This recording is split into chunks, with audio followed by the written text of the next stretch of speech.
Good afternoon, everyone, and thank you very much for joining A Voice of Our Own.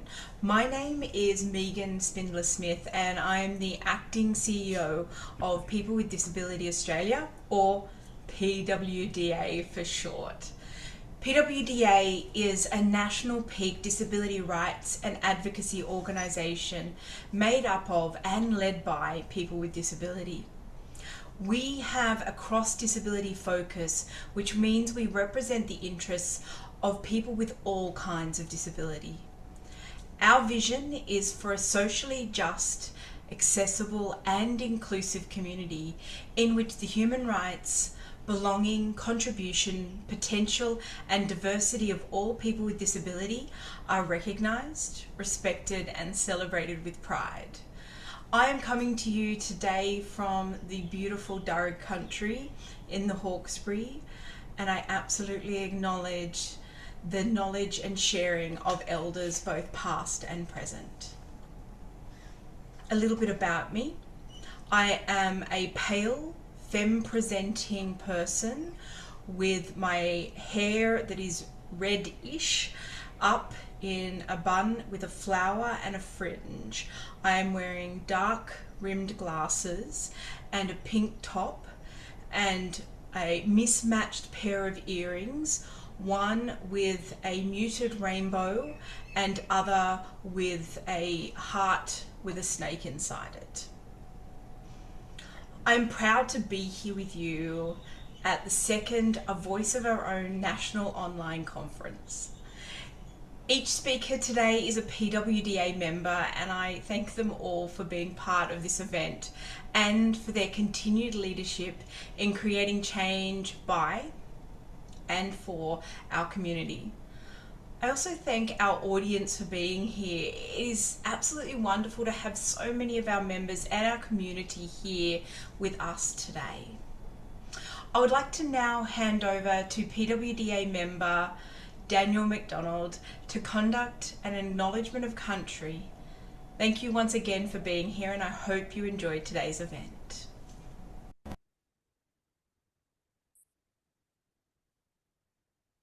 Thank you.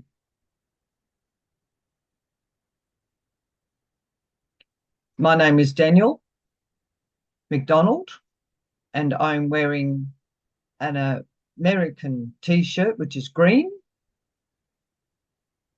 I have brown hair, brown eyes, blue dark rim glasses, and I have pastel colours in the background of my artwork. I'm a proud deaf Aboriginal man. I'm an artist, I'm an actor, and my business name is Deadly Hand Talk. I'm here today to help perform an acknowledgement to Gadigal country. I would like to pay my respect to all Aboriginal elders past and present, and respectfully acknowledge any Aboriginal Torres Strait Islander brothers and sisters joining us here today.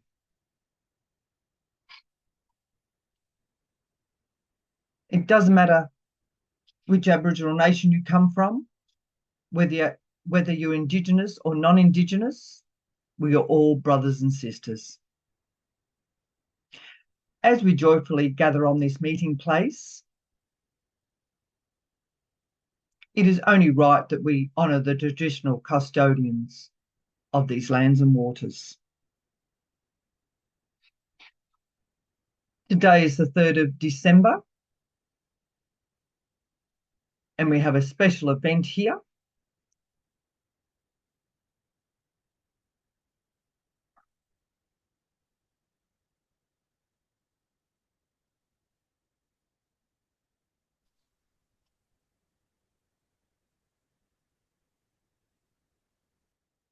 A Voice of Our Own, an international online conference, a national online conference. I would like to thank you inviting me to this event today.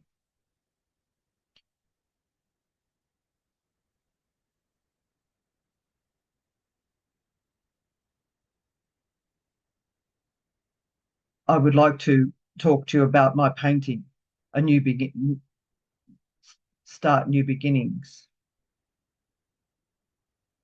Always and today is not the same chapter, chapters of the past. Look up to the dark sky. The waves are smooth on the edges.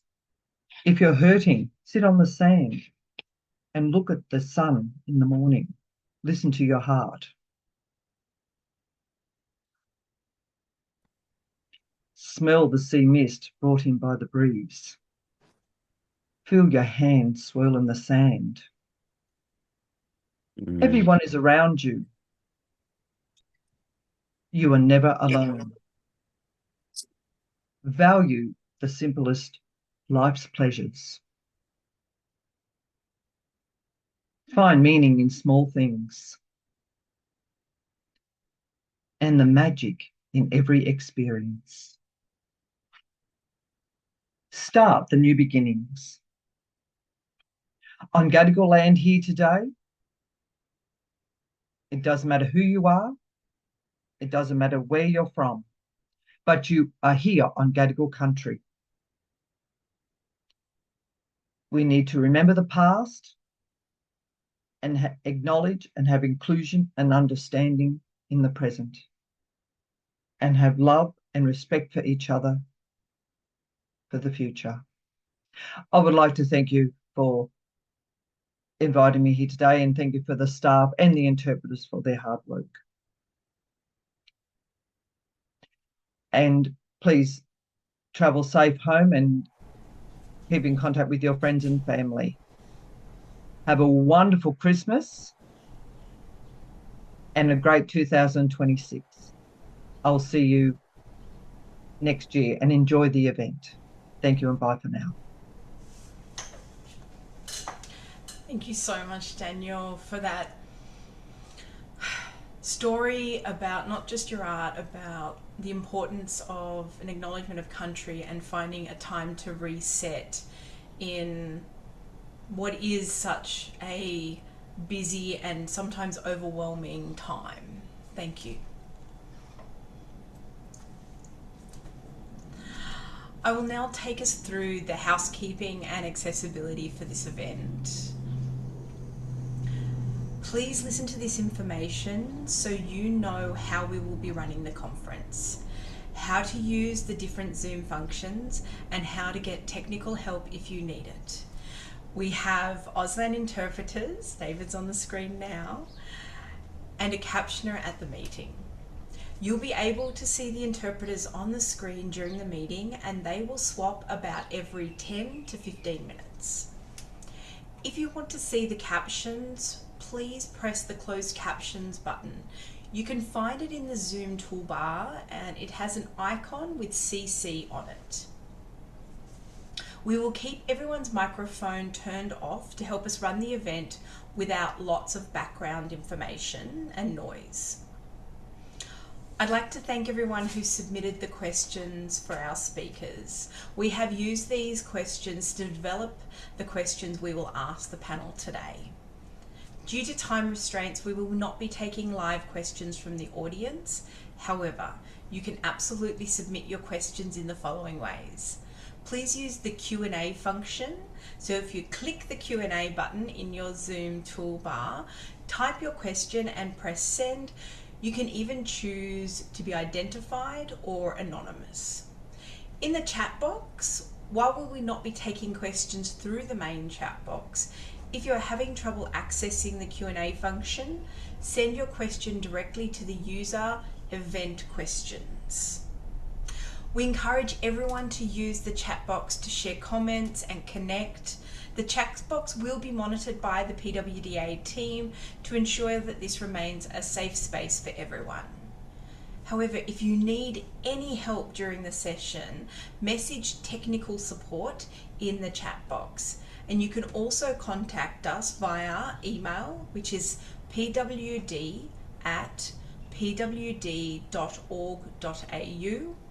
or via phone or text on either 0490 839 986 or 0492 847 551.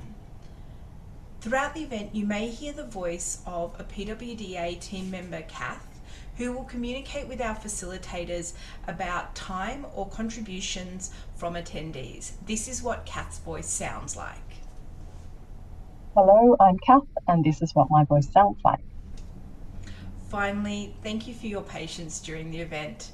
There may be some delays as we move between speakers and sessions, and we thank you in advance for your patience. The event is scheduled for an hour and a half.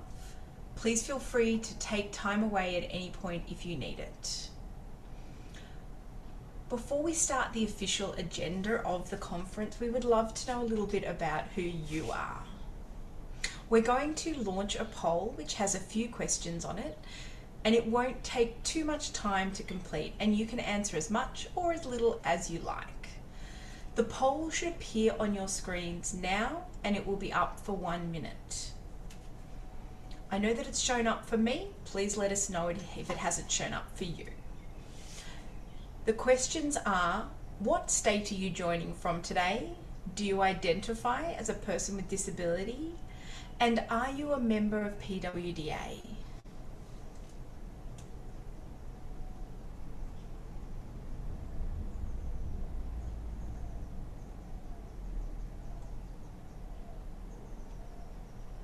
Sorry to Megan when again, just talking it appears Queensland is missing off the state for the poll.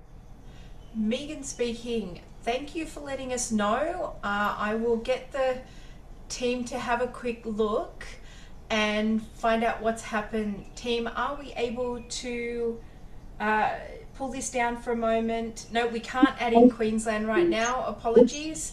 Are you able to add, just if you're from Queensland, if you can add that in the chat, we'll add that in. Huge apologies, everyone.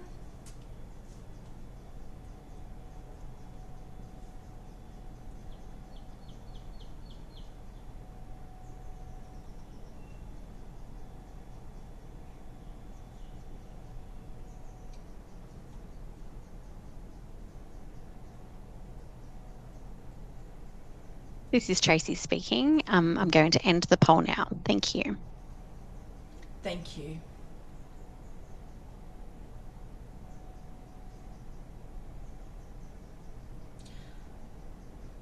Thank you everyone for completing the poll, and a big thank you to the Queenslanders for letting us know in the chat. I can see that we actually have people joining us from everywhere in Australia, which is absolutely brilliant.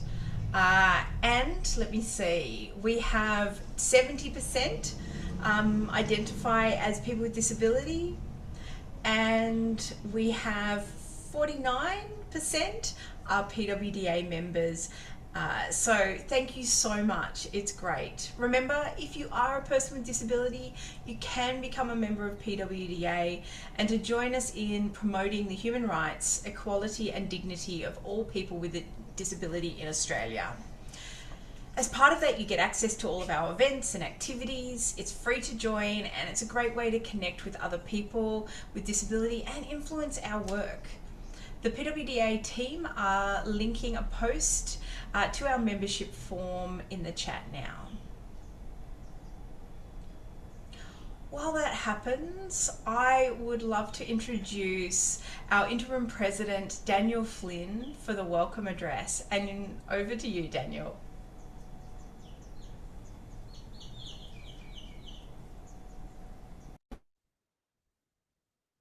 Afternoon, everyone, and thank you all for joining us today at this special event for International Day of People with Disability, Voice of Our Own. My name is Daniel Flynn. I'm the interim president of People with Disability Australia, or PWDA, as most of us know it for short. For those in the room who may be less familiar with PWDA is and what we do, PWDA is the national body, peak disability right advocacy organisation made up of and led by people with disabilities. We have a cross-study focus, which means we represent the interests of people with all kinds of disabilities. Vision is for a social, just, accessible, and inclusive community in which the human rights, belonging, contribution, potential, and diversity of all people with disabilities are recognized, respected, and celebrated with pride. I'm coming to you today from the Gullah country of the Yurika people, and I acknowledge its elders, past and present. A little about me. I'm a mid-40s male. I am portly. I have brown hair, a moustache, goatee, and a black shirt. Also have quadrilogia. So I occasion in me talking to someone who's supporting off screen.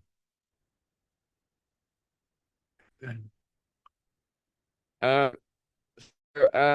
I long as a person with disability and a long-time advocate for disability rights, I'm committed to strengthening our community's voice, ensuring experience guide policy and systems, and championing a future where people with disabilities lead with visibility and influence. I'm proud to be with you at this event of our own. It was designed by people with disabilities to mark International Day of Disabilities in our way. This is a day that be with us, by us, not about us. The past has we're overwhelmed with multiple changes in disability-related policies, legislation, fundamental rights, and narrative around the values of us as people with disabilities and countries felt certainly the impact. We know that we are much more than the sum of these legislative policies and processes that frame our experiences. The sometimes negative narratives that are at times circulated across foreign politics, particularly in relationship to the end to discussion around UAS and the things that we combat every day. We know our voice is strong, alert, and diverse.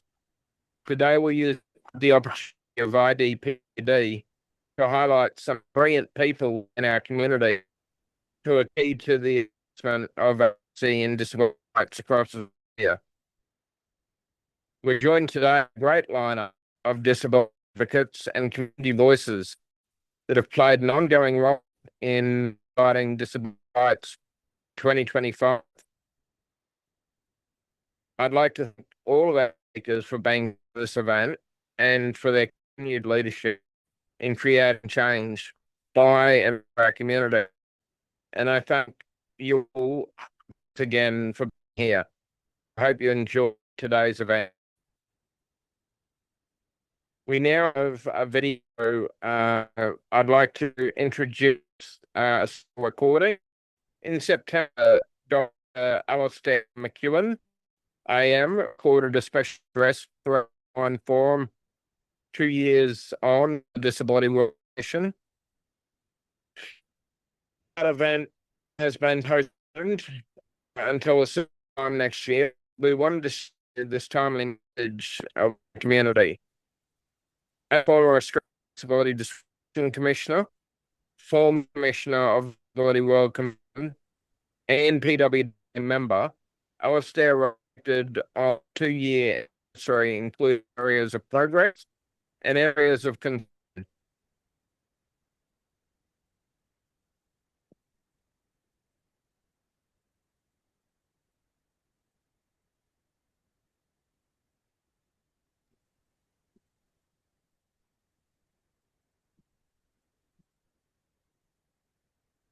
Hello, I'm Alistair McEwen.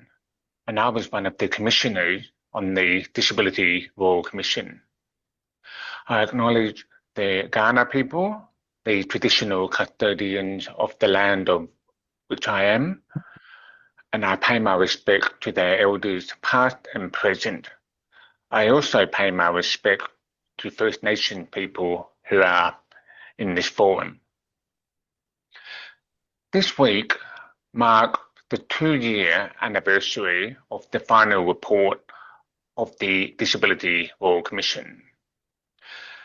In the past 2 years, there have been days when I've been somewhat optimistic about progress from that final report, and there have been days when I have been in despair and felt like things aren't progressing at all. The days when I feel somewhat optimistic are days when I see the government making or attempting to make some progress with recommendation from the DRC. For example, the current consultation process on reform to the Disability Discrimination Act. It is pleasing to see the government acknowledging those recommendations the DRC made about reform and doing consultation on this.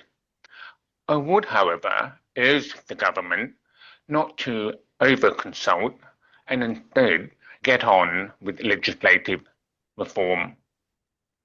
One of the reforms we recommended was the introduction of a positive duty not to discriminate.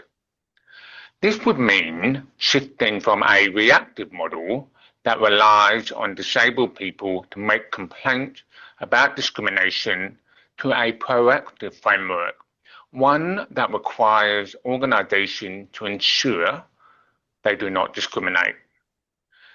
It is, of course, one step only in building a stronger disability rights framework, yet a positive small step in the right direction. I am in despair at the announcement by the Queensland Government of the building of new special schools. This is such a retrograde step and flies in the face of what we heard about the harm that segregated education settings does to disabled children, and indeed lets many of them into a lifetime of living, learning, and working in segregated settings.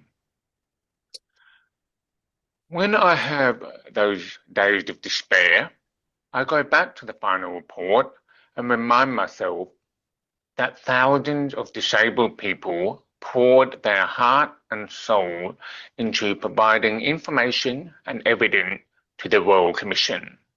I remind myself that we have a very comprehensive outline of what disabled people told us about the massive failings of mainstream settings to include them. They told us of their outrage and despair at these failings. They also told us of their hope and dream for a more inclusive society. And that is what we need to keep coming back to. I commend PWDA President Trinity, Acting CEO Megan, and all at PWDA for your strong and sustained leadership and advocacy in pushing for the transformative change we outlined in the DRC. I wish you a productive forum, and I share with you the journey to a more inclusive society.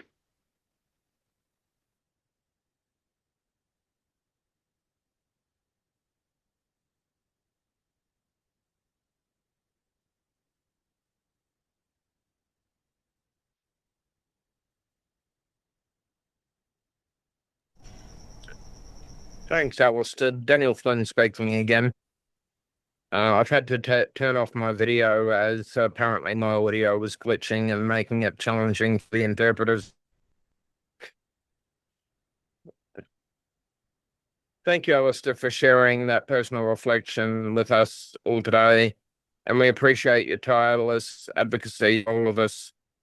I'd now like to hand over to PWDA Acting CEO Megan Spindler-Smith, who will lead a discussion with our PWDA member panel. Thanks, Megan. Thanks so much, Daniel. So it's time for our member panel discussion on advancing and advocating for disability rights. Please join me in welcoming our member panel with Zoe Simmons, Ricky Spencer, Alexander Toffler, Tim Hart, and newly elected PWDA Director Dahlia Rose Vanissum. So, can I please ask you to each give a very brief introduction? I'm going to start in order of introduction, so I'll start with Zoe, please. Hi, can you all hear me? Sure. Great. This is Zoe speaking. I am a journalist, a copywriter, author, editor, speaker, disability advocate. I probably do too much, but basically I just try and use lived experience and storytelling to create whatever change I can in the world. And a visual description of me is that I have very pale skin, long pink hair. I'm also wearing like a pink jacket, very pink, a pink flower crown, pink lipstick, and eyeshadow. And yeah, thank you for having me here today. Megan speaking, thank you. Ricky, I'd love you to introduce yourself. Hi everyone, hope you can all hear me okay. My name is Ricky Spencer. My pronouns are she and her. I'm a disability health sociologist. That means that I look at systems of power and oppression, and especially how they apply to people who are living with disabilities like ourselves, how we can have better access to resources and be in positions of power to make change so that we can have autonomy and agency over our lives. I am wearing red big glasses. I have pale skin. Um, I'm about 57 years of age. Yeah, so that's a little bit about me. Lovely to be here. Thank you. Thanks, Ricky. Alex, I'd love you to introduce yourself. Hi, I'm Alexander Toffler-Riesel, he, they pronouns. Um, Happy International Day of Persons with Disabilities. It's so lovely to be here. I'd like to acknowledge the Gadigal people of the Eora Nation, the traditional custodians of the land that I joined from today, and pay my respect to the elders both past and present. I am of Colombian origins, olive-skinned, masked dash femme presenting with short dark hair, clear framed glasses, a digital watch, four silver rings, alternating shades of blue nail polish. I'm wearing a pink coloured button shirt, so on theme today, and a sunflower lanyard. Megan speaking, definitely there's a lot of pink, I love it. Tim, can I hand over to you to introduce yourself? Thanks, Megan. Hello, everyone. Great to be joining you all today. My name is Tim Hart. I use he, they pronouns, and I'm joining today from Wadawurrung country. I live with neurological, physical, sensory, and cognitive impairments. I'm a voluntary independent director and international coordinator with the Australian Federation of Disability Organisations. My day job is as a materials chemistry PhD candidate at Deakin University and CSIRO, focusing on developing the next generation of battery electrolytes.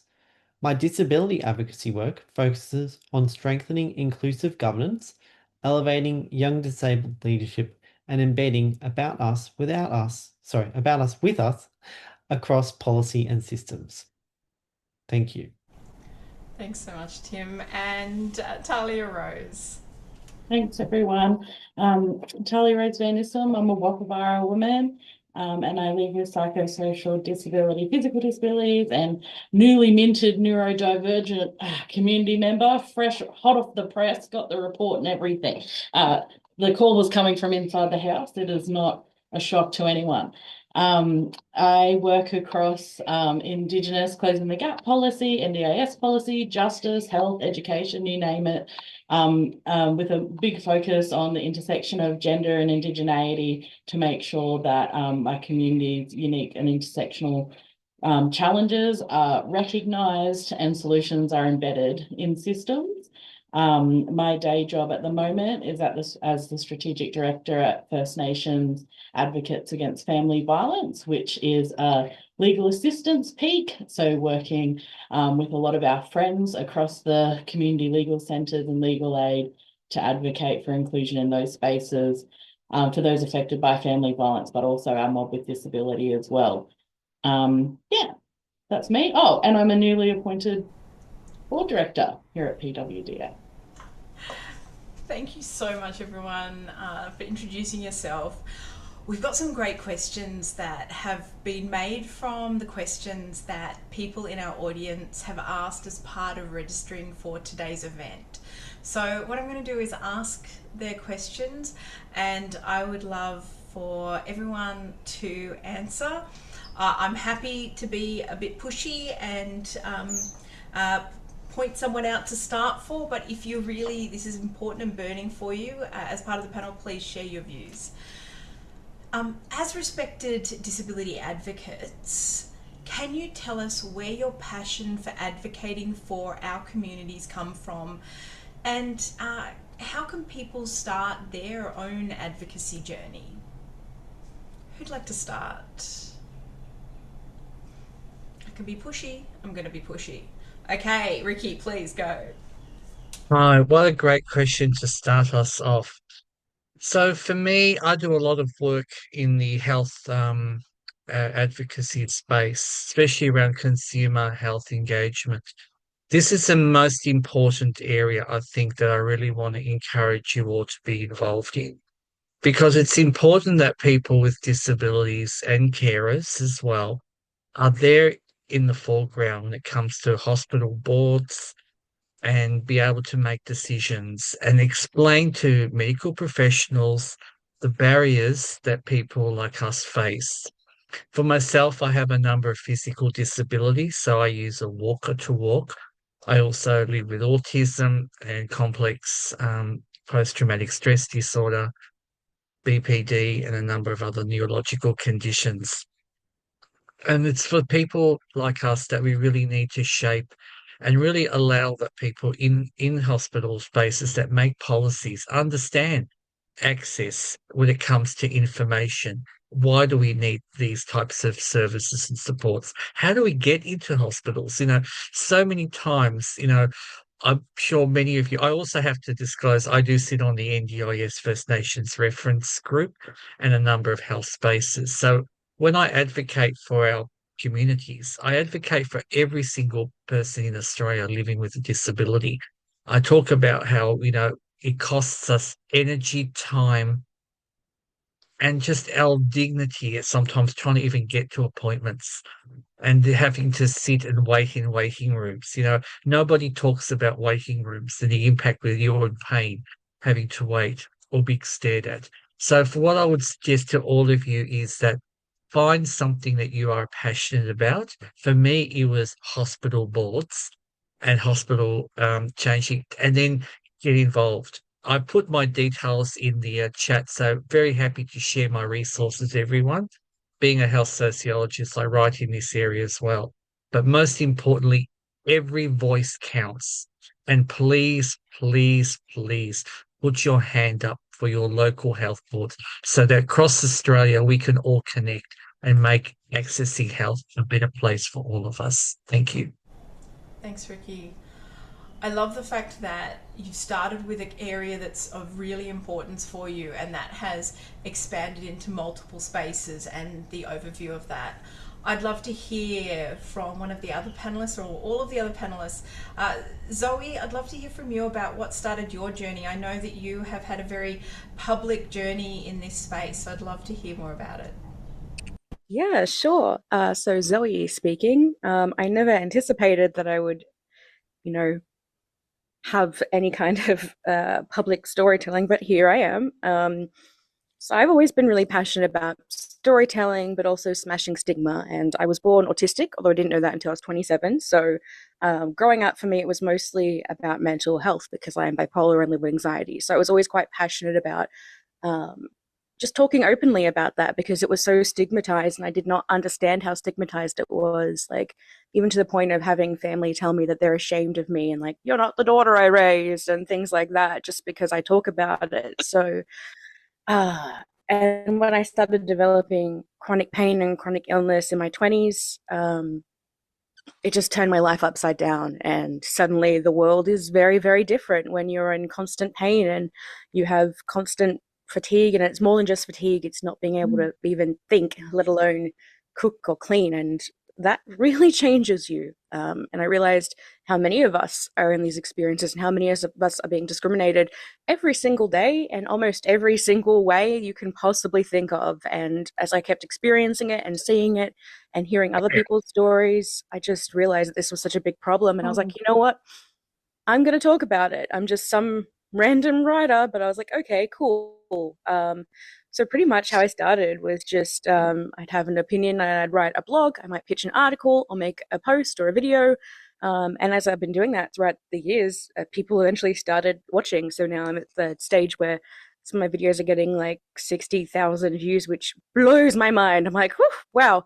But it's really good to be raising that awareness. And I'd say, you know, a lot of us have this idea of like, oh, I'm not good enough or important enough, or even I'm not disabled enough. And, you know, we doubt ourselves and we have all this ableism and imposter syndrome. But I would say, you know, all our voices and stories matter. You don't have to advocate and be an advocate because it's exhausting. And we are all together as a community doing that. But I absolutely think everyone's individual actions and voices count. I think every time, you know, you email someone about accessibility or you make a post or you talk to someone, you're changing and we're creating that ripple together. And if you start, it will grow. It might be awkward at first if you're just posting to yourself, which is what we all had to do. But you start to realize the power and connection of community, and that's really, really beautiful. And that's what keeps me going, honestly. So, you know, we can do it together. Megan speaking. I love that. I think the part I love the most is that when it is so big, when there is so much, it feels, you know, you've got so much space, but also it's about actually those little pieces, the little steps that everyone can do. And I think that is so important because everyone has different needs and requirements. And I love the fact that you found a space that's right for you, but recognize it may not be right for everyone. I love that, Zoe. Alex, I'd love to throw to you to get your viewpoint. Yeah, Alexander speaking.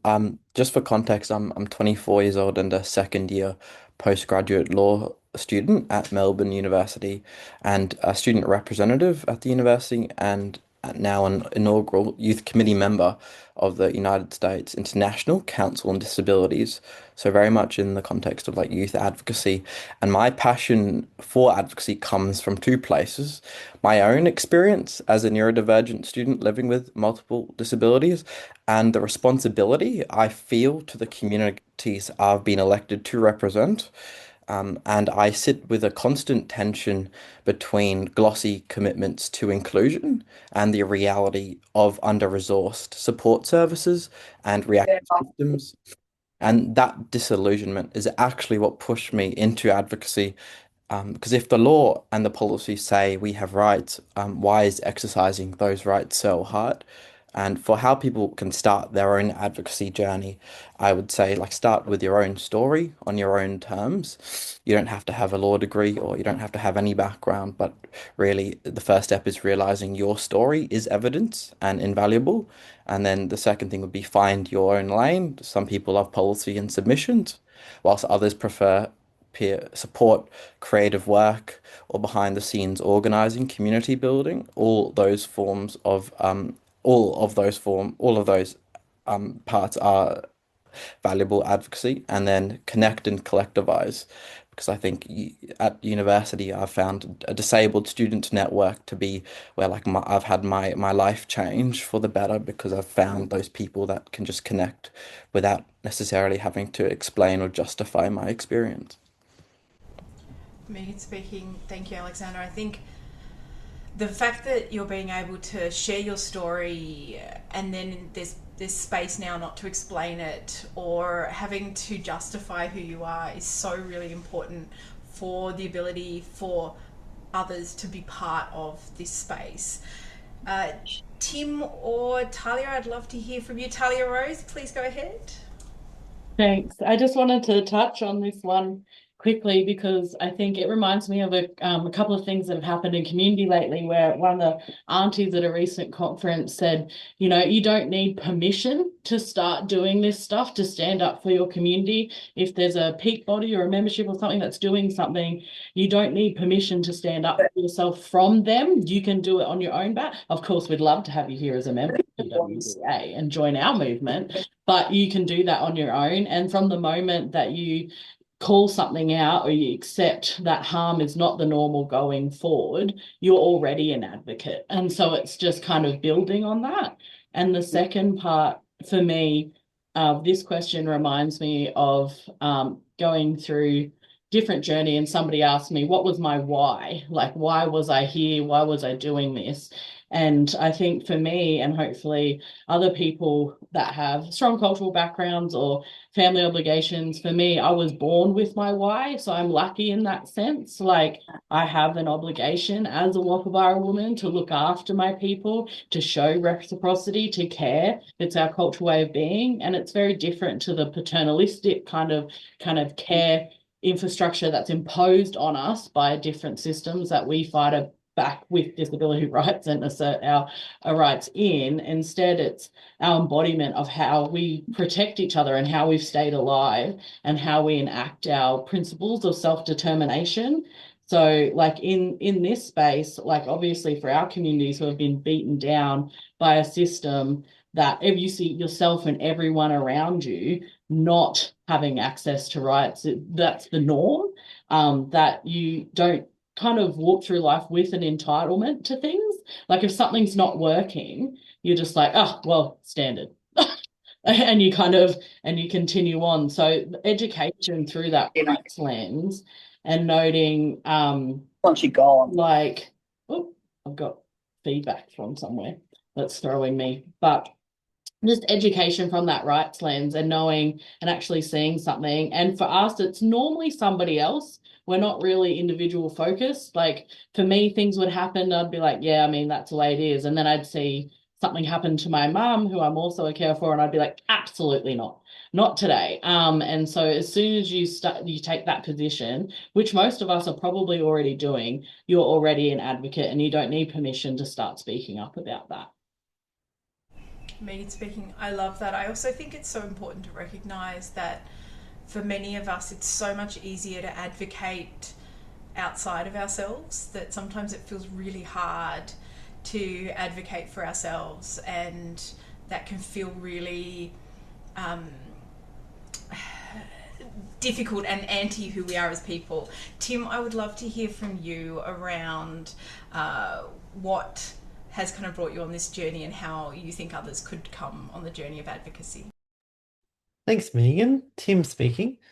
So my passion for advocacy comes from acquiring disabilities at 19 years old and navigating the sudden loss of community identity and support.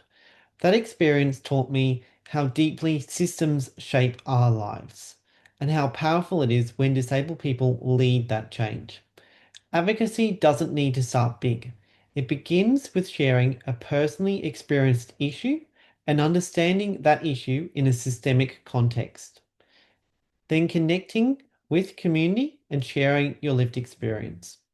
Joining local committees, disabled people's organisations or advisory groups can build confidence and create impact.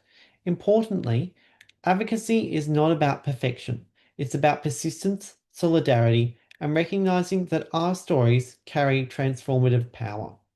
Everyone has a role to play in shaping a fairer society for our community. Thanks so much, Tim.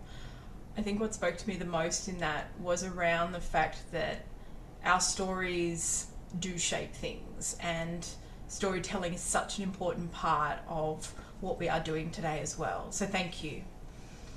So panel, we're up to our next question, and I would love to hear from all of you, and I will again put it in the chat to just make sure it's in writing as well. But how can we make sure that everyone's voice is heard and plays a key role in shaping fair and inclusive social policy? What tools and resources do you use to do this?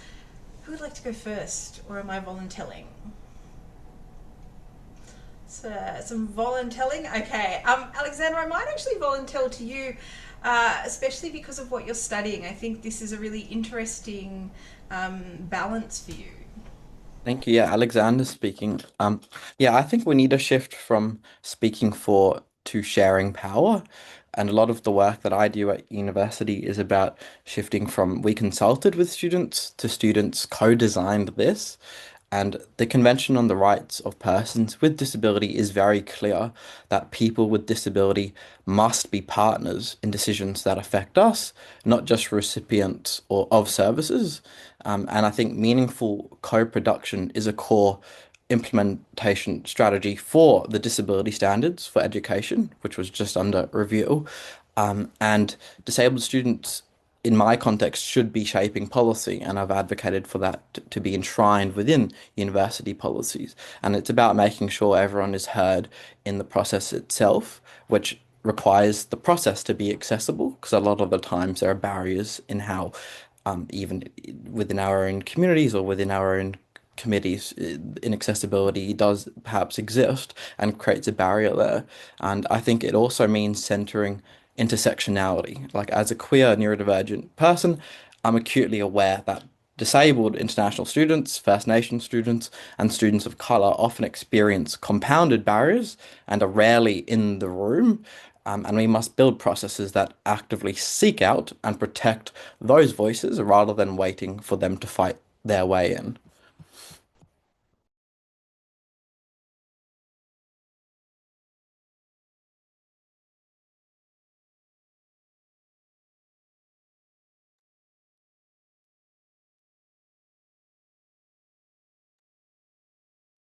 Do you want somebody else to just jump in while we're okay? I'm happy. I'm happy to do that. I think for me, again, I'm really big on education. Like, it sounds like absurd when I think about it now, but like I honestly didn't even believe I had any rights until my early 20s. Like, I actually didn't know like that I could ask for something. When you grow up, like, your whole frame kind of changes when you find out. You're like, oh my God, really? Like, when you've been discriminated against, you have all these stereotypes, especially being an Aboriginal person growing up in the area that I did, about that you're accused of being no good, waiting for handouts, you waiting for a free house. That shocker doesn't exist. You're not literally going to go and play into those stereotypes and beg for assistance, and repeatedly not be heard on that front anyway. So when you're what's it called? But I think once you have that education around rights and you know that it's like, wait, actually, you can reframe it and you can say, actually, it's not me that's failing in this circumstance. It's actually this system, whether it's the health system, the housing system, a service, or an institution. And that really helps you to then back yourself to actually join those committees and inform social policy and say, actually, I've seen this, my story matters, my community matters. And actually, now that I've gotten this education around these rights, like, you can then use the framing that you need to advocate for that. It's still kind of very hard and challenging for a lot of people, but once you've got that kind of reset, which took a moment, I won't lie, then you can use the existing resources that our mob have, whether it's like Scott Avery's Culture as Inclusion, whether it's the Wiani Thungani report, whether it's learning about UNDRIP or the CRPD and understanding what self-determination is, from a disability perspective and from a First Nations perspective. You've got to kind of flip that whole narrative on its head first. And I think we're still pretty far behind in that kind of investment. From I only happened upon it. So like getting that, I think, is core to making sure that we have the leaders of tomorrow to influence that change. Thank you so Can I much, just add Rose. Ricky, to, yeah, please go ahead, Ricky. yeah, to what Talia says, it's also we need to look at ways to get our audience, to really capture what works for you. Now, I'm somebody I'm 57, so I've had decades of, invisible disabilities, and for many of us, finding later in life, if you're autistic and you understand, oh, that's why I didn't get on with people. This is why, or have you been traumatized. As Talia said, I'm somebody who was removed from my mum, being pale skinned. So you have the idea of, well, who are you? You got to prove for yourself. And then when you have disabilities on top, it makes it difficult and challenging. And I think for a lot of us here, the education system has a lot to answer. Now, I was a qualified teacher. I retrained after social work to become a teacher, and then I was excluded in Victoria from teaching because I was a openly trans woman. And they said it would be unsafe. But also, I was disabled. Like I had walking sticks to walk. And they said, "Oh, Ricky, you'd be very unable to get around classrooms." So I understood then that there are things that we still have to look at, built structures. So it's for everybody here, and I keep saying this till I'm blue in the face, is you will need to get involved in your local, councils. I'd say to everybody here straight away, find out who your local council, see if they have a disability action committee. And if they do, find out who your reps are on that committee and say, you know what, I want to know what's happening. The buses are my biggest gripe. They will not lower their things. I don't know about many of you, when they just go too quick and you have to try and feel safe on transport. And I think to myself, is it so hard for bus drivers to realize that, with us, to be a bit more respectful? It's about finding something that's passionate to you and then looking for solutions. Like Talia said, you got to find out what resources there are, and then work with that and build on it as well. But your voice counts. And as Alex said, the biggest thing you can do is speaking from your heart and saying, hang on a minute, this doesn't feel right to me. I can't open the door. People sometimes get annoyed with me because I talk about accessibility of toilets. That's my big thing. And I always say, why can't there be toilets more cleaner for people with disabilities? Because, when the COVID came and, people, we were more protective and now it's forgotten. So find out your passion areas, but then get involved in council. And then what we're doing here, connect with people, change emails, say, hey, I'd like to start up an advisory group. Let's apply for some funding together and let's try and change the way council create safety for people with invisible disabilities as well. So that that we can feel safe, when we go shopping, that when I even have Amazon, I don't know about you, I live online, because I can't work. And how many times I have to contact Amazon and say, can you stop putting the packages in front of my door? How can I open my door if you put it right at my, it's little things like that. But if a lot of us get together, and the other thing I wanted to share with you, a quick nugget of gold, which I do, and I know Zoe does this too, is we're both on Channel 31. We're involved in community television and community radio. Start up our shows. Wouldn't that be wonderful if across all the nation we had our own radio shows that we can include about inclusivity and spread that message across Australia? Thank you. Thank you so much, Ricky. I was having a few technical difficulties, but I'm getting them resolved. Zoe or Tim, I would love to hear from you around how we make this more inclusive social policy. I'm happy to go next, if that's okay, Zoe. Great. Tim speaking. So I wrote down some notes on this, and some of it has already been covered, I will say, particularly by Alex. So good on you, Alex, there. So inclusive policy requires structures that value lived experience as expertise. To elevate diverse voices, we must remove participation barriers, whether digital, attitudinal, financial, or procedural, and make leadership pathways accessible. So in terms of frameworks, a rights-based approach grounded in the UN TRPD, so that's the Convention on the Rights of Persons with Disabilities, the UN Convention in that area, is essential for driving genuine systemic change. I have applied this approach when working in solidarity with intersectionally marginalised disabled people to ensure their voices meaningfully shape decision-making. One example is my 2023 work across the Commonwealth of Nations, where as a disabled male appearing person, I undertook the groundwork needed to elevate underrepresented perspectives in a major submission to the UK Parliament on how foreign aid programs address the sexual and reproductive health rights of women and girls with disabilities in developing nations.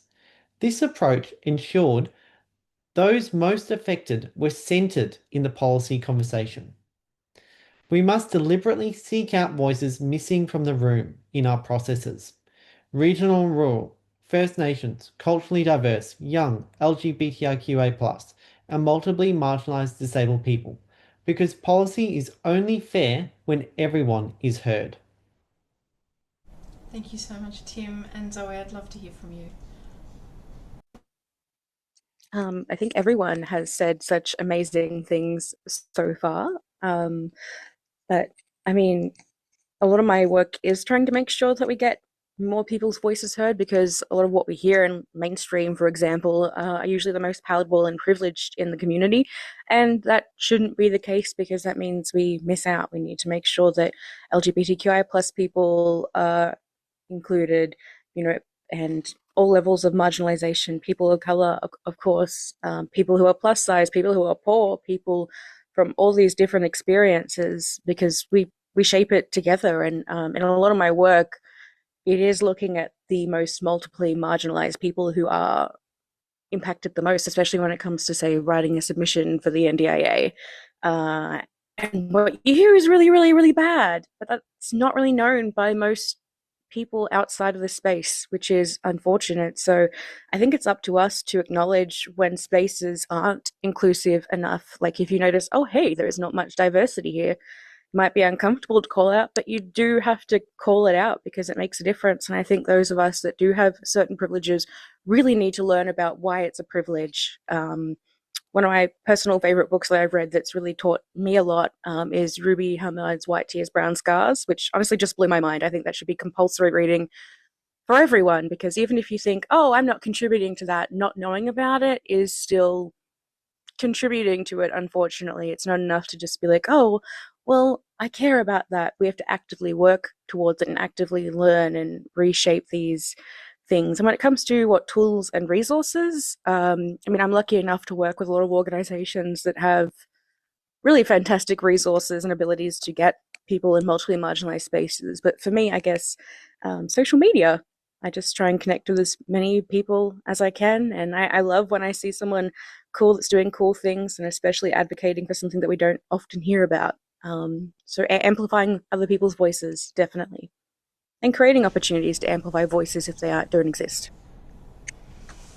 I love that, and I think there's such an importance to how we support each other and grow and find space for those that don't always get primaried for multiple reasons in our community. And I especially think there is such a strong place for social media and the online space for many of us to connect, especially with us being over so many locations. So it's such a great way for us to share our vision and our thoughts about what social policy should be. Panel, I'm going to go through to, sadly, our last question for now, but we have had some really beautiful questions come through the Q&A as well. So what we'd love to hear is from you, what actions can we take to ensure that the about us with us philosophy becomes more widespread? And Tim, I know that you'd introduced this concept as part of your introduction, and so I would really love if you felt comfortable to throw to you first to kind of share some of your views around what kind of actions we can take to ensure the about us with us philosophy becomes more widespread. Thanks, Megan. Tim speaking. To make about us with us truly widespread, we must treat it as a non-negotiable standard, not an optional philosophy. This means ensuring disabled people lead at every decision-making table, from boardrooms and research teams to policy decision, service delivery, and evaluation. Practical actions include funded participation, leadership development programs, and accessible governance pathways, and embedding co-design in legislation and organisational policy. We must challenge tokenism, redistribute power, and hold systems accountable when disabled people are excluded. When our knowledge, culture, and lived experience guide decisions, inclusion becomes structural, not symbolic. and we build a future shaped by disabled people for disabled people.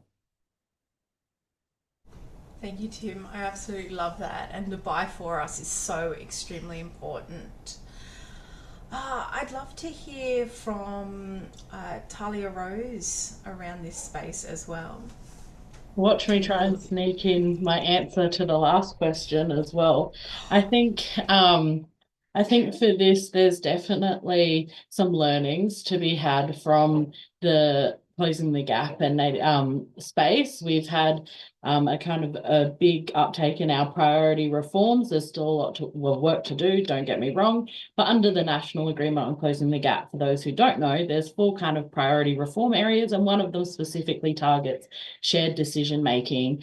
And there's kind of stronger partnership elements that sit underneath that. And part of that is appropriately resourcing us to be at the table. I think there's a lot of learnings that are happening in that space that the disability sector and people can take away. We know we've got investment, not nearly enough, in us having our own dedicated organisations, in our disability representative organisations and our disability and care representative organisations for the NDIS. But still, individuals are not paid or remunerated. Having money going either flowing through the DPOs or DROs down to have dedicated paid people to come along to those things so that you're building a pipeline, I think is essential, like kind of next step moving forward. And on that, which was what I was going to talk about, and the question we didn't get to, it was around collaboration. I think the more that we can collaborate and build safer spaces where everyone feels included, the more people will show up. There's so much kind of historical, I'll call it out, beef and lateral violence that happens in different spaces. And I think sometimes people need to look around and go, is me taking this space adding to that, or do I need to step aside and it's time for a new generation of people to come through and take that on into the future? So bit of self-reflection, so that we can make sure that the disability movement into the future does have everyone appropriately remunerated to be there. Megan speaking, I really do love that, and especially getting in the last question, but around how we ensure that we're creating space for as many brilliant voices that are coming up.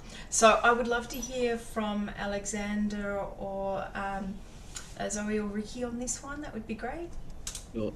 Alexander speaking. I'll go first, if that's all right. I think also drawing attention to the definition of disability, and in the Convention on the Rights of Persons with Disability, it mentions that persons with disabilities include those who have long-term physical, mental, intellectual, or sensory impairments, and the important part which in interaction with various barriers may hinder their full and effective participation in society on an equal basis with others. And I think it's the interaction with various barriers which needs to be targeted to ensure that the about us, without us is realised and not just a slogan. And I'd say talking to governments and regulators about legislating positive duties to eliminate disability discrimination and preventing those barriers from existing, making those duties explicitly co-design based. I'd say in institutions and organizations, making sure that co-design is non-negotiable in disability plans, policies, and reviews. And that means maybe from my not so well thought out idea, but like minimum representation of disabled people with voting rights on key committees or remuneration and access supports and public reporting on how disabled input changed the outcome. And within our own communities, again, it's about to practice about us with us. We need to make active efforts to ensure First Nations people, people with disabilities who are not always represented are there, accessibility requirements for communication and processes are met, and maintaining privacy and confidentiality for those who can't or don't want to be out as disabled in public. And this could be for numerous reasons, especially for international students in the university context, whereby they are pretty much unable or often very fearful for good reason to disclose. And if I'd have to sum it up, I'd say that we should be moving away from reactive, individualized accommodations towards proactive co-design systems and spaces where disabled people belong by default, and where making mistakes and learning from these issues or concerns is normalized, and just have the constant aim to improve systems for everyone. So important.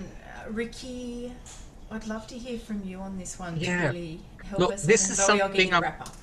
I'm really passionate about, and it's something that I was on the council's funding, community funding committee, and I'm just look. This is a wealth of information. If this is something we can all think about, as a takeaway from here, wouldn't it be wonderful to put in submissions where people with disabilities can make change in their local communities?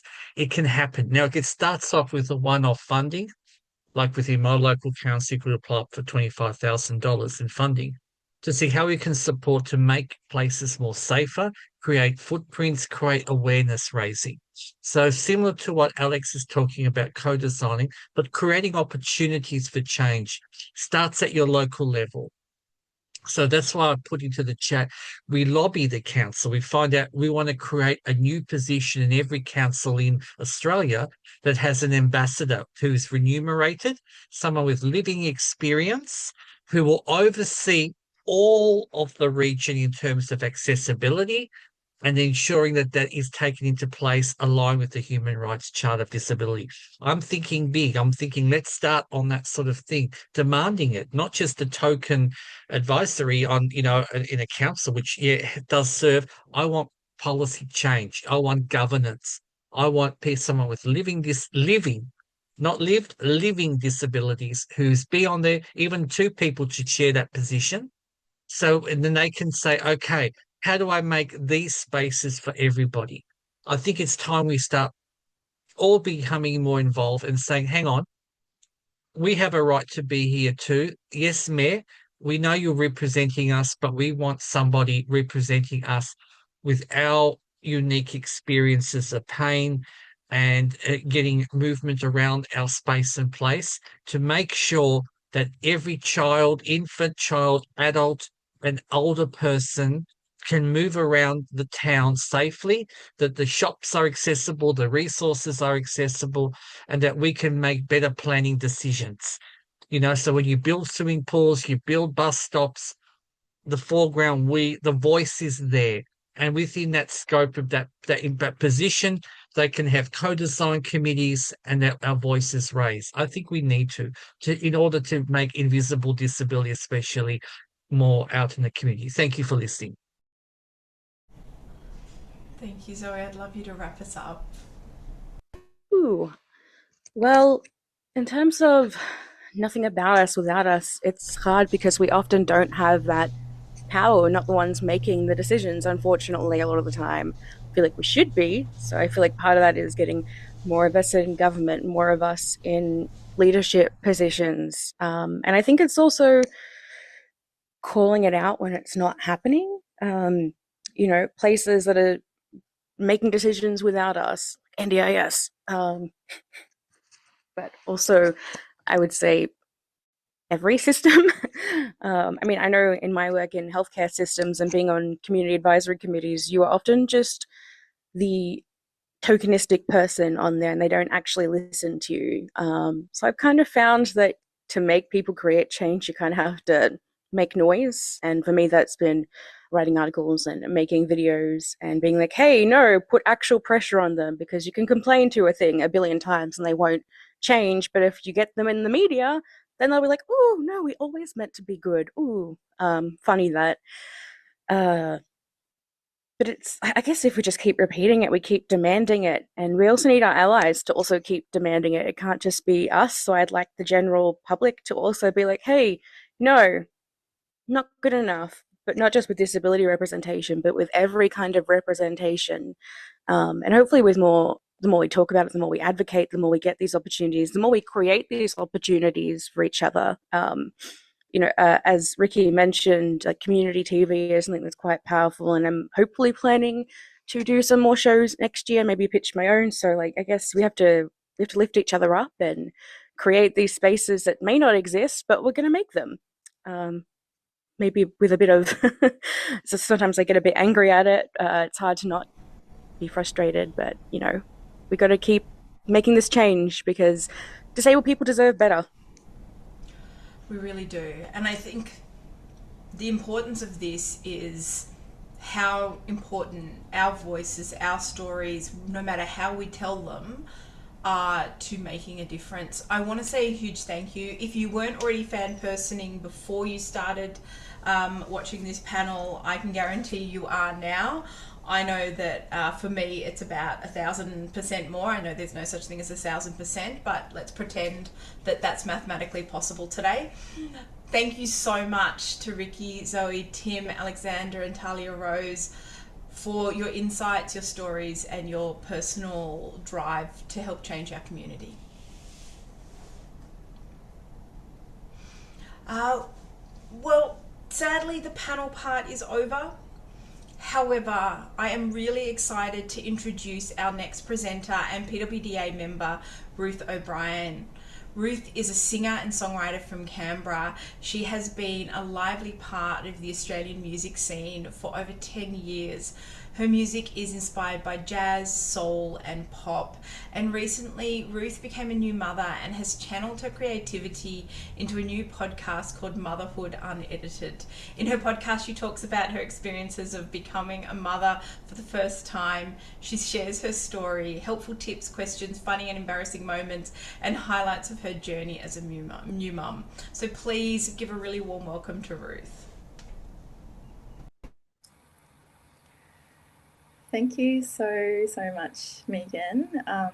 Can everybody hear me okay? I just want to make sure before I continue. Megan speaking, we sure can. Okay, great.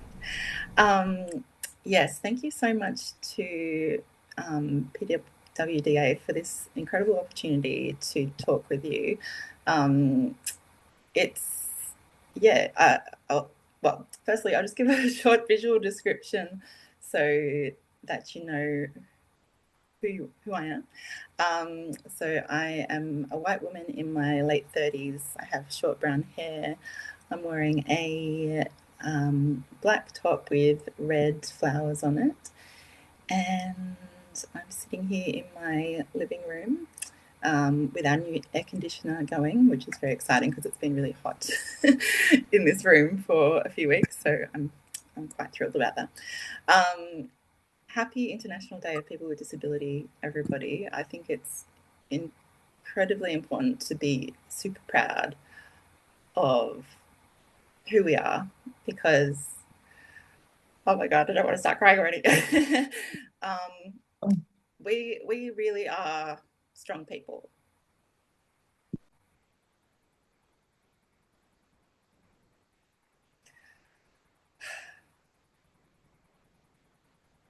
I will continue in just a moment. I'm coming to you from Ngunnawal country.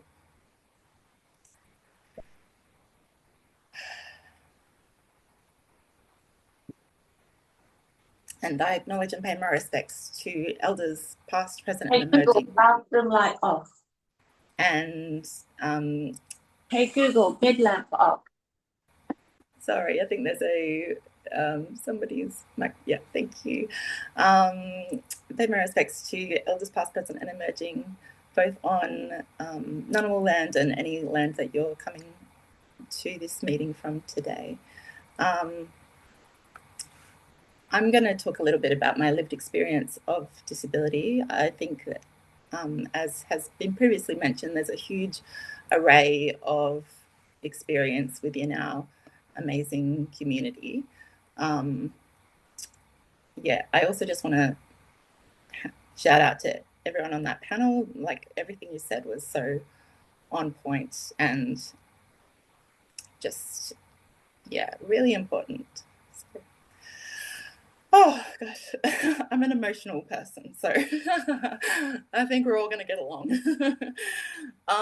Okay, so I was,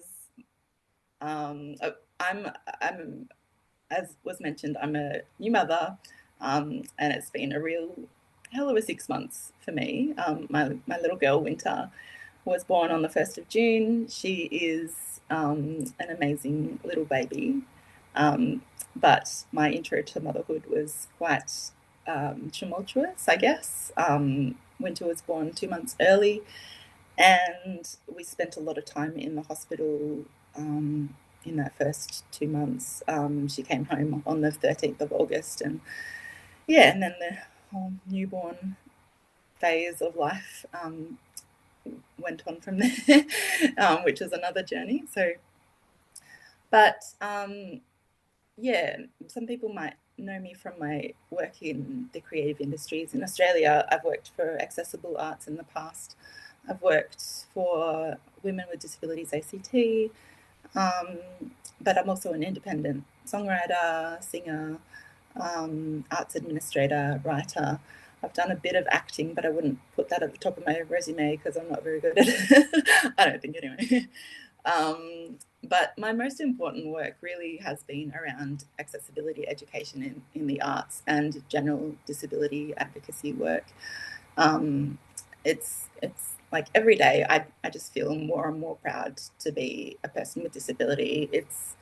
It's not an easy life, as many of you will know, but it's such an important part of life, of humanity, and we should be just shouting from the rooftops about how important we really are. Because I mean, I just saw a video the other day about reminding me that having a disability is almost inevitable for every single human on the planet. You kind of, if you're not disabled, you're just not disabled yet, and you probably will experience it firsthand at some point in your life. So we all need to be really aware of the barriers that exist for all of us eventually in some way or another. So I was born with a condition called TAR syndrome. TAR syndrome is a very rare condition and affects approximately 1 in every 200 births. It stands for thrombocytopenia with absent radii, so it means that I don't have the radius bones in my arms. I'll just hold my hands up here. I'm very proud of my arms. It's taken me a long time to be proud of these arms, to be honest. But I am, because they've got me through everything that I've achieved in my life. I've also got a very low platelet count, and that means that I have more bruising and bleeding issues than the average person. And yeah, it's a condition I was born with. So when I was growing up, even though things were physically harder for me, compared to many of my peers, I didn't really fully address the concept of disability until I left school, and then further when I left home and strived for independence in every area of my life. I guess I wanted to also mention that I was kind of in denial about even having a disability up until my mid-20s, because of my limited understanding about what disability was and how misguided that was. I didn't feel proud to say that I had a disability a lot of the time, because the way that I saw people with disability being treated in society made me feel like if I did say that even though it was an obvious physical disability, I could often blend in, if that makes sense. So I did that as much as I could, and it was only later in life that I realized how much of a barrier that was in and of itself. So the way that I defined disability up until then was clearly through the medical model of seeing a person's body as the disability, whereas it wasn't actually until I started working for Accessible Arts about maybe 7 years ago. I only worked there for about a year, but it was through the training that I gave to other people that I realized that I learned about the social model of disability and how it's like what Alex was saying before, the interaction of our bodies with the barriers around us is what actually often causes the disability. And that just rung true for me so loudly, because it wasn't until I went outside my home that I felt disabled, and it wasn't because of me. I was fine. It was because of all the things that I came into, had interactions with, whether that was people, whether that was physical things that weren't accessible, just ignorance as well. That's what made me feel different a lot of the time and disabled. And I'm not saying that you shouldn't, it's okay to feel disabled, but for me it was like a barrier. So let me find where I am. Sorry. So yeah, it's been only through talking about these difficulties over many years and active dismantling of my own prejudice of disability and internalized ableism that I've been able to forge a path of a rich and full life that's led to so many opportunities, and now having the experience of being a mum to this amazing baby girl, and also a stepmother to two beautiful teenage girls. This year has undoubtedly been one of the most challenging years of my life. As anyone who is a new parent will know, it's not easy for anybody. But I think in the spirit of the theme of this year's I-Day, which is fostering disability inclusive society for advancing social progress, I'd really like to address some of the challenges that exist specifically for parents and caregivers with disability.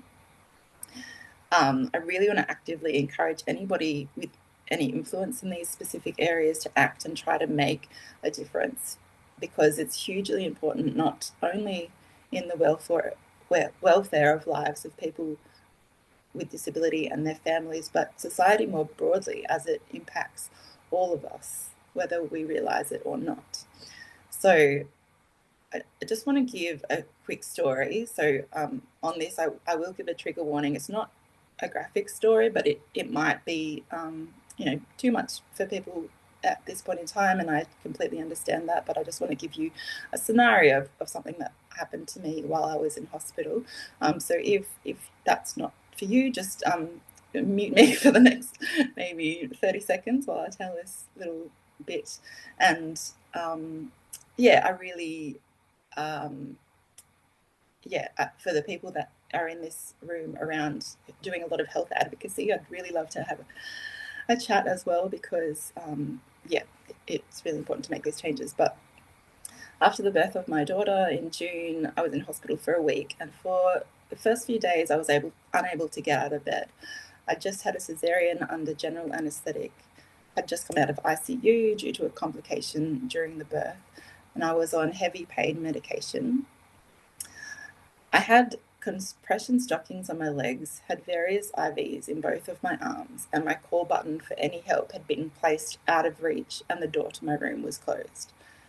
I'm yet to make a formal complaint about that situation, but my baby was also in the NICU, so I'd been waiting to go and see her for all day. And this particular situation was one of several that occurred that week where I felt completely neglected by the hospital staff. That situation can happen to lots of different people, but for me, as a person with disability, that affects my reach and dexterity in my arms. I was not in I didn't feel safe in the hospital, and that's what you should feel when you are in hospital. You should feel like you're being cared for. So I was quite baffled, and honestly, I am quite embarrassed that so many hospitals are still not accessible places for so many different people. And while some of these situations are because of physical barriers, a lot of them come down to the ignorance of medical staff and a general lack of communication in the hospital system. I will wrap up in a minute because I know there's lots to get through. But I just want to also mention that some of the inaccessibility that I've faced as being a new parent has been around a lot of baby products, prams, car seats, baby carriers, baby clothes, and practically any baby equipment of any sort is wildly inaccessible, and quite poorly designed. And I think it's just so important for any new parent to have an as easy an intro to parenthood as possible. And by including people with disability in the design of these products, of these situations, we can only make it better for everybody in society. It just seems like a given that we should be not just including people with disability, but actively needing and seeking people that have these solutions to so many different problems that exist within society. So yeah, I guess I just want to hang out my little digital shingle and say hire me and hire people with disability, and yeah, anything, like just adding on to the panel, what you were saying about we need to have people with disability on every panel. It's absolutely needed, and I think we're at a point in society where we just need to not have it as a tokenistic idea anymore. People with disability are highly skilled and highly important, and we need to just be proud of our skill set and who we are. I'll wrap up there, but thank you so much. I'm sorry I got so emotional. But it is an emotional topic for me, especially at the moment, because I'm only 6 months into being a new mum, and as mentioned earlier, I've started a podcast called Motherhood Unedited, although the last few weeks I haven't had time to do another episode, but I'm hoping to really document a lot of the things that I've been through, because it's my way of sharing my voice regularly in a fairly simple way, and advocating for people who perhaps don't have a voice in this space. So I'll put a link to my music as well in the chat, but I'll put the link to the podcast in there as well. So thank you again for the opportunity to speak today, and for your attention. Thank you. Thank you, Ruth, so much for sharing your personal experiences with us today. We appreciate your time and look forward to following your journey on your podcast and listening to your music. For anyone that doesn't know me, my name is Steph Travers. I'm a board director, secretary, and membership convener here at PWDA. I'm a 36-year-old Greek Italian woman with olive skin, long dark brown hair, brown eyes, and black glasses. I'm speaking to you from dark and young country on the Sydney Central Coast. I live with spina bifida, autism, and psychosocial disability. I'm a disability legal advocate specialising in social security and guardianship proceedings, a little bit of NDIS now, and have been involved in disability rights and organisational governance for over a decade. I was asked to share some reflections from attending the UN Conference of State Parties in New York earlier this year. At first I thought, all right, I can walk through the CRPD, the articles, the legal protections we're entitled to. But when I sat with it, I realised that that is not what our community needs to hear today. What people need to hear is hope and tangible actionable advice that they can apply in their own lives so their rights advance and don't continue to be rolled back. But the irony is that these two things overlap. At the UN, the stories that impacted me the most were not the big statements from national or international delegations. They were stories of individuals, local networks, not-for-profits, and regional collectives who were driving change when national governments either can't or won't. Great initiatives guided by, co-led, and designed by and for people with disability. I've been reflecting on this year's international theme, fostering disability inclusive societies for advancing social progress, a mouthful, especially the word fostering. I looked up the dictionary definition and it means to encourage the development of something, especially something desirable, like the teacher's task is to foster learning. I would argue that the framework to foster inclusion already exists. We have a Disability Royal Commission that laid out the way forward. We have a disability strategy. The CRPD provides the principles and the framework underneath. Governments and communities across Australia and around the world already have the tools they need to aim for that desirable endpoint. The part that we often forget is that the process isn't linear. There is no final endpoint. The biggest changes are often small and incremental, just like a teacher fosters learning. People with disability foster inclusion. It is a process that will ebb and flow with peaks and troughs, all to advance social progress. There is always an action and reaction. The year after the NDIS was introduced, they introduced a crackdown on DSP recipients under 35 and the impairment tables. There is a constant push and pull, both national and international, in all civil rights international progress. However, sitting underneath all this is the reality that we don't talk about enough, which is how deeply misinformed and disconnected the wider community is from the disability experience.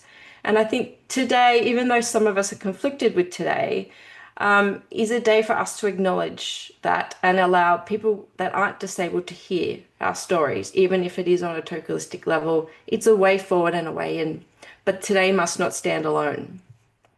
So if we're reflecting today on what it means to foster inclusion, I want to leave you with 4 principles, actionable principles. Lesson 1, be a teacher. We must all harness our inner teacher. People with disability are inherently good problem solvers, teachers, with an inner resilience and a good sense of moral responsibility. It is not some aspirational resilience for others to applaud. It just simply is. I took a work at a Parliament House into domestic violence lived experience morning tea the other week. On the drive home, he said, "Steph, that was fascinating. I live in a completely different world." He had learned so much just from being in the room, just being exposed to stories, listening. It changed his perception. Each of us has a role to play in changing the perceptions of now the 500,000 support workers that work alongside of us. We also act as teachers to everyone we cross paths with: doctors, nurses, teachers, principals, retailers, neighbours, friends, family. Sometimes the way to change minds is through their hearts and their eyes. Some of the best lessons I learned at the UN were from individual storytelling. Stories from Indigenous advocates in small villages, regional collectives starting inclusive sports networks, stories of forced sterilisation and eugenics. Each story shared tells us of how far we have come, but also how far we still have to go. Lesson 2, FaceTime matters. Always follow up with an action. In an age of instant gratification, FaceTime matters more than ever. Words alone do not convey the complexity of our lives. People need to see us, sit with us, hear us, and witness the barriers we face. The consequences of losing face-to-face interactions are clear in the NDIS and will likely get worse. We get planning processes that misunderstand what disability a person even has. We get plans with wrong names, wrong disabilities, wrong impairments, and a fundamental misunderstanding of that person's experience. When we lose connection, most importantly, we lose impact. The lesson in this is also always follow up the digital with the physical. Follow up the conversation with an action. Make a point of difference to cut through the digital noise that keeps us invisible and at arm's length. from the people in the ivory tower. The biggest lesson I learned at the UN was about capacity, the right to be heard, and its relation to access to justice, and the interaction between visibility and change. Lesson 3, be a Karen. Take up space and use your voice. I say this with humor, but also complete seriousness. Be loud. Use your review rights, use every appeal pathway you have, and don't let people live rent-free in your head during that process. Systems like the NDIS, DSP, housing, education are designed in ways that can wear you down. Do not let them. If your school isn't inclusive, lodge a discrimination claim. If you're rejected for DSP, appeal. If you can't get into the building, file a complaint. These pathways exist because international human rights law guarantees your right to access justice. In the ebb and flow of the inclusion process, while we advocate for positive rights that are yet to be given to us, but exist in international law, review rights are essential to use and protect those rights. Recently, my psychologist just called me out on something. I said, I just had a review, and she goes, and I said, they cut some of my therapies, but I guess I should be grateful. So many people are worse off right now. And she looked at me and she said, Steph, your need doesn't diminish because of your gratitude. And that hit hard. Internalized ableism teaches us that we shouldn't ask for too much, that we should be thankful for whatever we get. But gratitude must never be the reason we accept less support than we need. Do not take less than you deserve and what are guaranteed to you by international law. Some of the best work is being done by non-profits in the European Court of Human Rights against guardianship practices, for example. Strategic litigation, spurred on by the courage of individual action that has led to national and international reform in disability human rights. The last lesson, lesson 4, when one stands, we all stand. This brings me to the collective, and a phrase that I come back to frequently, which is don't criticize, organize. A peak body with a small policy team and 9 board members cannot hold the entire disability landscape, and it shouldn't. This would replicate the old model where other people spoke for us and people on the top spoke for us. The relationship is reciprocal, and the power lies in all of you, each one guiding the other, each giving feedback to the other. Collective power also requires coordination among the peaks and among those in power, shared purpose, and the willingness to take some risks. If they won't offer us a seat at the table in good faith, we make our own. The CRPD demands meaningfully disability-led co-design processes, not consultation. As per lesson 3, we should demand no less. And people with a disability should not participate in co-design processes that they know will harm our community. There is no safe way to roll out a harmful policy. Our collective voice must begin with one principle, and if one cohort identifies harm, the rest of us do not deny or dismiss that harm. The most effective collectives internationally that I learnt are those with one coordinated strategic voice, including the Commonwealth, Pacific, and in Europe, and that practice begins locally. And so today I leave you with those 4 principles. Be a teacher, prioritize face time, be a Karen, take up space, and stand together. This is how we advance social progress, and this is how we turn this day from a day of symbolic tokenism into momentum and change. Thank you.